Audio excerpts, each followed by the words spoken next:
जो तीर्थ जितने भी हैं प्रयागराज, क्योंकि मानस में प्रयागराज की बहुत बड़ी महिमा का वर्णन आया।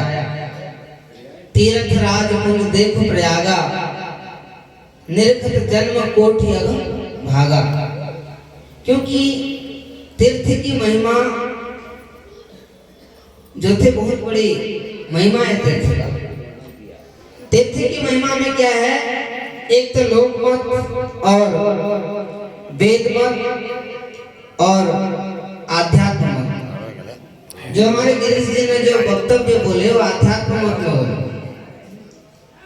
समझ रहे ना महाराज। क्योंकि कबीर ने भी आध्यात्म की को ली, क्योंकि उन्होंने बोले कि तीर्थ नहाए एक फल, संत मिले फल चार, और सदगुरु मिले अनंत फल, कहे कबीर विचार। पर हमें इसका भी अवहेलना नहीं करना चाहिए, है कि नहीं? क्योंकि हमारे आचार्यों ने, शंकराचार्य जितने भी जगत गुरु हुए, सभी ये जो गिरी हरि पुरी जितने भी संप्रदाय हैं, प्राय कुंभ में सभी जाते हैं। इसलिए सभी ग्रंथों में तीर्थों की महिमा है। पर संत जो होते हैं ना, तीर्थों को भी तीर्थ कर देते हैं। तीर्थ कुर्वन्ति तीर्थानि, क्योंकि मुद मंगलमय संत समाजो और जो जग जंगम तीर्थ राजो। हाँ, संतों का समाज ही तीर्थराज है। तो इसमें कहा गया है कि लोक मत और वेद मत और आध्यात्म मत, तीनों मतों को लेकर के तीर्थों की महत्वता है। और सभी को जाना चाहिए कुंभ में, स्नान करना चाहिए और आनंद लेना चाहिए, है ना। संतों की दर्शन तो होता है आंखों से। कुंभ है ना, इसमें नहाना चाहिए। तो गीता में एक श्लोक आया, तो कम समय है, 10 मिनट है, जो आज एक चर्चा चल रहा था, जासु हंस उपजहि बहुनाना संभव कृष्ण विरंची भगवान, ये प्रसंग आया था। तो गीता में एक श्लोक आया, ममेव अंशो जीवलोके जीवभूत सनातन मनः सृष्ट इंद्रियाणि प्रकृति स्थानि कर्षति। महाराज, ऐसे तो हम सब भगवान के ही अंश हैं। आप लोग रामायण में भी पढ़ते हो, सब ईश्वर अंश जीव अविनाशी चेतन अमल सहज सुख राशि। अपने आप को सुख की राशि कैसे अनुभूति कर सकते हैं आप? सुख राशि हम तभी हो सकते हैं जब हम निरंतर सत्संग चर्चा, भगवान की गुणानुवाद, कथा कीर्तन श्रवण करें। महाराज, सुख की राशि सत्संग है। सुखी मीन जे नीर अगाधा, और जिमि हरि शरण एको बाधा। सब व्याधा, सब टेंशन, सब समस्याओं का समाधान केवल एक सत्संग है। तो अपना जीवन को कृतार्थ करने के लिए और आनंद प्रदान करने के लिए केवल सत्संग ही मुख्य है। तो जीव दुखी क्यों है? दुखी इसलिए है कि उसमें जड़ चेतन का जो गांठ पड़ा हुआ है। सामान्य व्यक्ति क्या है ना महाराज, कि उसको संबंध विच्छेद नहीं कर पाता, है ना। संबंध विच्छेद की आवश्यक है जीवन में, कि कौन सा जड़ है, कौन सा चेतन है। जड़ चेतन ग्रंथ पड़ी गई यद्यपि निशा छूटत कठिन है।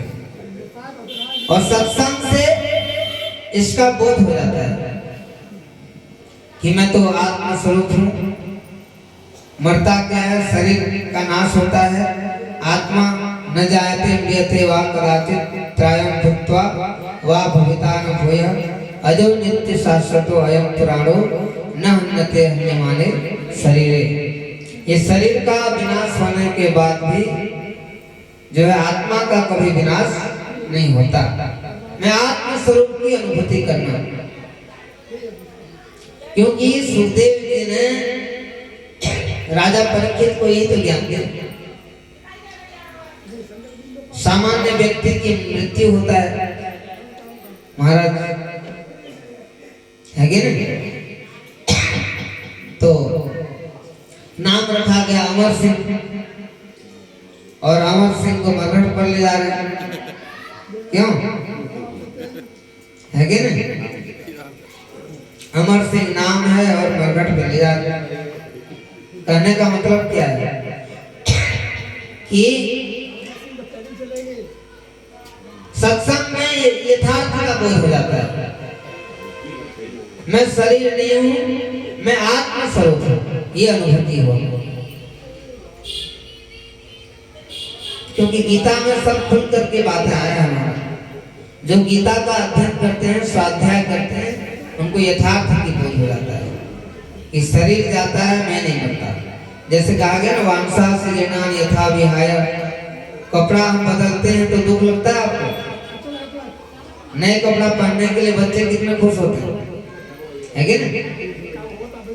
ऐसे ही शरीर बदलता है और मैं नहीं बदलता। क्योंकि गीता में दो तरह की आया, एक क्षर और दूसरा अक्षर।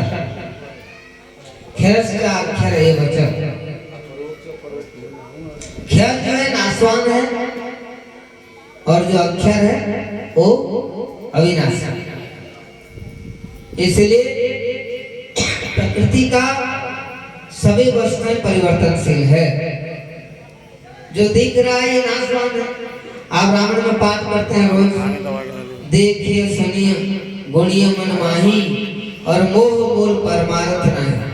परमार्थ क्या है कि सखा परम परमार्थ रेहु और मन क्रम वचन राम पद नेहु। भगवान की हरि नाम सत्संग कथा कीर्तन के प्रति हमारा प्रीति हो जाए महाराज, है कि नहीं? जन्म जन्म रति राम पद। क्योंकि भरत जी ने सब कुछ त्याग दिया। अर्थ न धर्म न काम रुचि गति न चहु निर्वाण और जन्म जन्म से राम पद यह वरदान सब त्याग दिए भरत जी, क्योंकि उनको यथार्थ का बोध था, है कि नहीं? क्योंकि हमें अगर इंद्र का भी साम्राज्य मिल जाए, स्वर्ग आदि भोग भी प्राप्त हो महाराज, फिर उसका पुनर्जन्म का कारण बन जाता है। क्योंकि आसक्ति जितना बढ़ता जाता है उसका, और आसक्ति का कारण ये है जो हमारा पुनर्जन्म होता है। क्योंकि गीता में साफ भगवान कहते हैं कि मामोपेत्य तु कौन्ते पुनर्जन्म न विद्यते। मुझे प्राप्त हो जाने के बाद पार्थ पुनर्जन्म उसका कभी नहीं होता। अन्यथा जिस गेहूं को आप भून लो आग में, उसका दोबारा अंकुरण नहीं हो सकता है। होता है? नहीं हो सकता। जैसे गेहूं को भूनने के बाद दोबारा अंकुरित नहीं होता, ऐसे ही मानस में सूत्र आया, धर्म ते विरति योग ते ज्ञान और ज्ञान मोक्ष प्रद भेद बखाना। इसलिए ज्ञान को सर्वोपरि माना जाता है। गीता में नहीं ज्ञानेन सदृशम पवित्र नहीं विद्यते। ज्ञान के समान पवित्र कुछ भी नहीं है, पर वो ज्ञान यथार्थ का बोध